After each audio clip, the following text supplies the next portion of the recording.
Sumqayıt və Xırdalan şəhərləri, eləcə də Masazır qəsəbəsindən Bakı istiqamətinə gələn avtobusların Masazır dairəsindən keçməklə rahat və maneəsiz hərəkətini təmin etmək üçün sözü gedən dairədən başlayaraq xüsusi hərəkət zolağı təşkil edilib. Bu barədə Azərbaycan Yerüstü Nəqliyyat Agentliyi məlumat yayıb.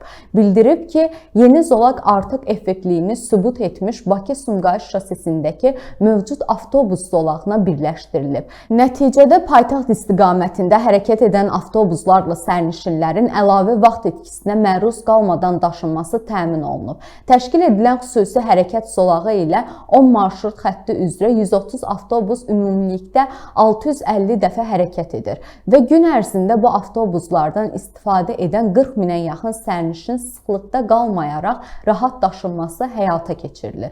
Bildirilib ki, gündəlik Xırdalan şəhəri və Masazır qəsəbəsindən paytaxta 170 minə yaxın sərnişin daxil olur.